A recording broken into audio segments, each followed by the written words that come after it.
Erkin tınıqla.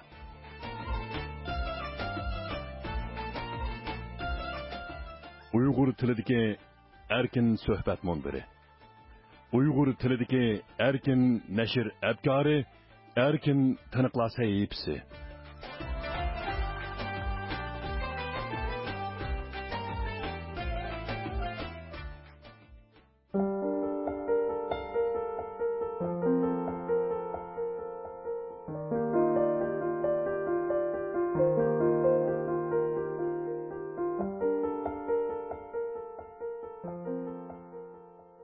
Hörmətli radio dinləyicilər, anlayatqanlar Erkin Asiya Radiosu'nun Erkin Tınıqla sahifasi. Bugünkü sahifamizga hoş geldinglar. Bugün Qozog'istonda yaşap, ijodiyat bilan shug'ullanayotgan Uyg'ur shoiri Eminjon Ismoilov o'g'li To'xtiyorovni tanishtirib o'tamiz.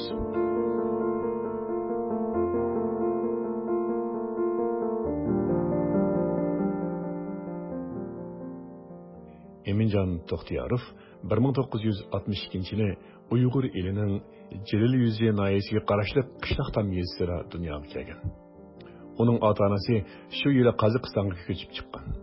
Eminjon 1979-yili sobiq Chelak nahiyasi, ya'ni hozirgi Amgakchi Qozoq nahiyasining Baysiyet yesida o'rta maktabni Uyg'ur tilida tamomlab, 1987 va 1993-yillari Chelak nahiyalik Əmgək Tuğu geziti təhriratida xizmat qilgan.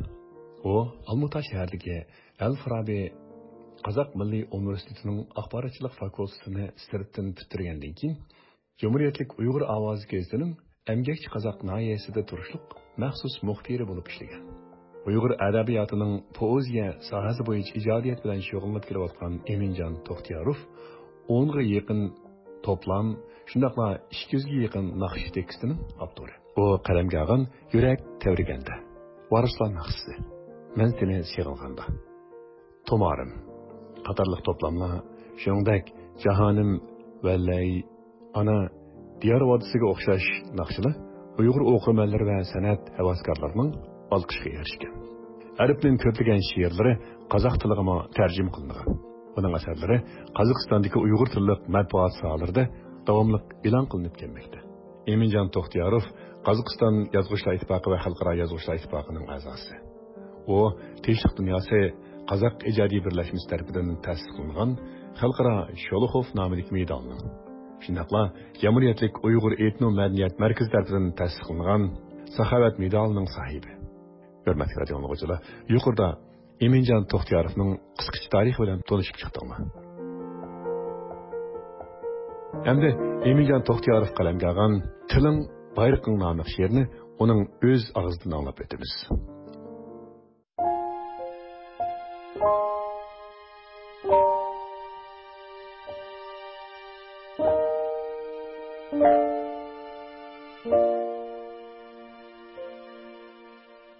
Tiling bayrağın, ulug' ana tilingda so'zligining, kelajakdan umidni üzmegining, baxtliklar sepidan o'rin elib, büyük arzu maqsadni ko'zligining, ana tilga muhabbat bog'lig'ining, dasht cho'lda tempirat qalmig'ining, ketmasdan yaloqchilar yetligida ko'ringanning depini chalmig'ining, ana tilga muhabbat bog'lig'ining, dengizlardan qo'rqmasdan otlig'ining, xalqi alam oldida beshing o'rda vijdoningni yotlarga sotmig'ining, ana tilga muhabbat bog'lig'ining, qalbingning poklig'ini saqlig'ining, avlodlarni bo'lib shod xo'shalliqqa ajdodlarning nomini yodlig'ining, ana tiling jahoning gulbahoring, sho'x yangragan navoring dil aroming, cho'q quloqqa qo'lingdan yetakligan u bayrog'ing, u sha'ning nomusaring, tog' dengizning o'rnidan ko'chmigini, qaynonlarda kemangning cho'kmigini, sampir tutgan tilingga bog'liq bilsang, yer zamindan nomingning o'chmigini.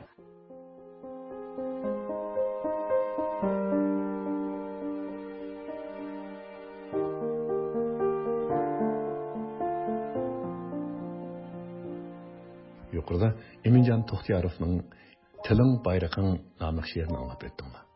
Hurmatli radio dinləyicilər, anlayatqanlar Erkin Asiya Radiosu'nun Erkin Tınıqla sahifasi.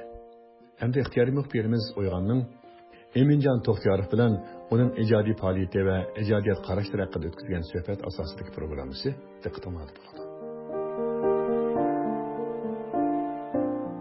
O'tgan asrning 80-chi yillari Sovet ittifoqi tarkibidagi jumhuriyatlarning biri Qozog'istonda o'qib, tarbiyalanib, ondan bo'libmi 90-chi yillardan keyin, ya'ni Sovet ittifoqi yemirilib, Qozog'iston mustaqillikka erishgandan keyingi yillarda ko'plagan Uyg'ur shoir va yozuvchilari adabiyot maydonida tanilishga boshlagan edi. Shularning biri Eminjon To'xtiyorov hozir Olmuti viloyati Emgakchi qozoq nahiyasining Chilak yezisida yashaydi. Eminjon To'xtiyorovning tunji yurak tavirganda nomli she'rlar to'plami ana shu mustaqillikning dastlabki mezgillarida yo'q ko'rgan edi. Ayni vaqtlarda Qozog'istondagi Uyg'ur maktabini tamomlagan Eminjon To'xtiyorov o'z hayotining dastlabki yillarini milliy matbuotning taraqqiyotiga sarf qiladi. Uyg'ur adabiyotining poeziya sohasida unumli ijod qilib kelgan adibning asarlari har yillari yo'q ko'rgan 10 ga yaqin to'plamdan o'rin olgan. Onun şiirleri 200 ga yaqin naqshlarni teksti qilib elinib, hozirgacha etilib kelmoqda. Rajim ziyoratini qabul qilgan Eminjon To'xtiyorov apandi o'zining nima uchun poeziyani tanlab olganligini va she'riyatga bo'lgan havasini qachon boshlanganligini mundaq deb tushuntirdi.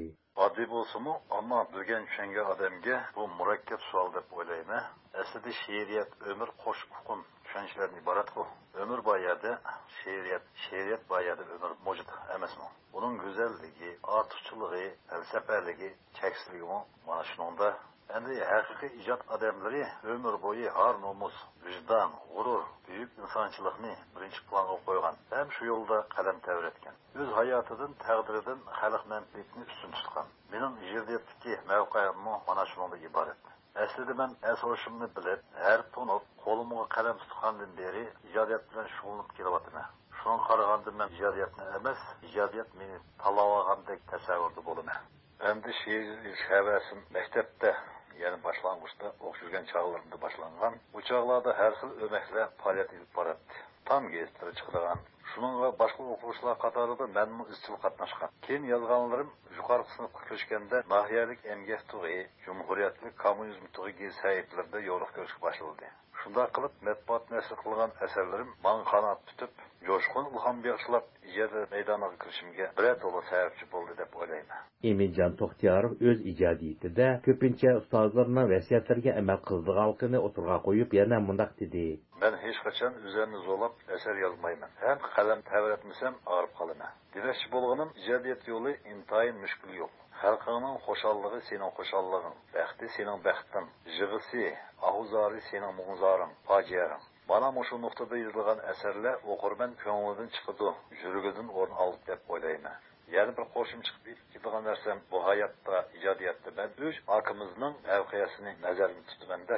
Ataqli shoir akimiz yozuvchi Hizmat Abdulin deganki, talantsizlar orasida yurib, talantli atalg'icha beygiga tushgan tulparlar bilan nomin qasindi. Ezmaka Baxniyaz ijodiyat u mal qorasi emas. Mal qorasiga, malning oldiga cho'pma, samanma, qo'noqni akirib tashlab tasam bo'laverdi, mal yeyaverdi degandek.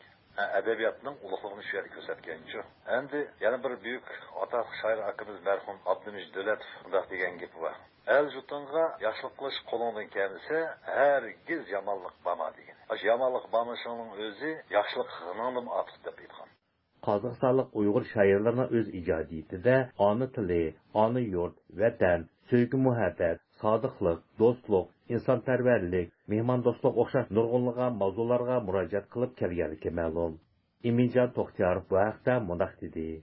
Yuqori tekstilgirimdek she'riyat go'zallikdan, sevgi muhabbatdan, umrga, odamlarga, oilaga oshliqdan, falsafa tafakkurdan turdi emasmi? Mana shu mavzular mening ijodiyatimda xalqlik o'rin egallaydi. Ham turadi.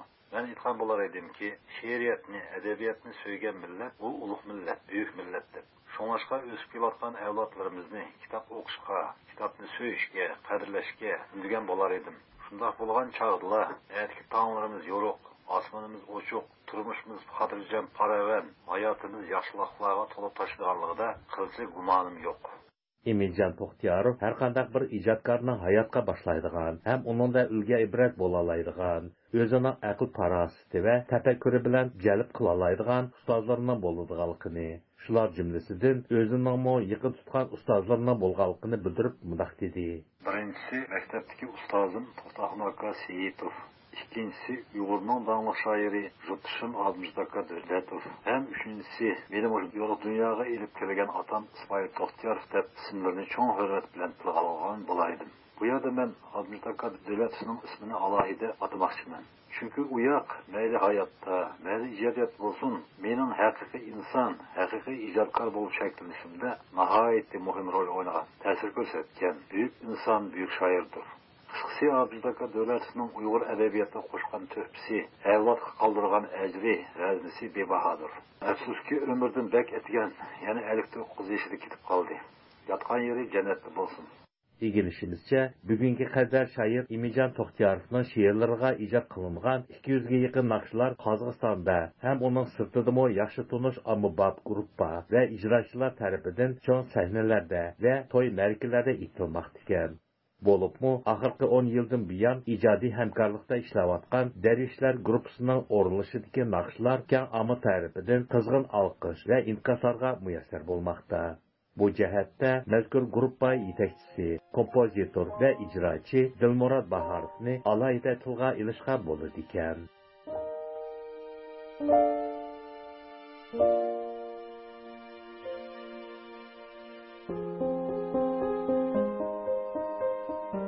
Anlayotganlar Erkin Asiya Radyosu'nun Erkin Tanıklar sahipsi. Hürmetli radyo dinleyiciler, şunun bilen bu nöbetlik sahipimiz bu yerde ahırlaştı. Sahipimizni köngül koyup ağlığınlarga köpten köp rahmet. Kelar kıtım görüşkiçe aman boğaysılar. Sahipimizge eser evetişanlarını ve sahipimizge ictimai taraflardan ergişanlarını karşı alırız.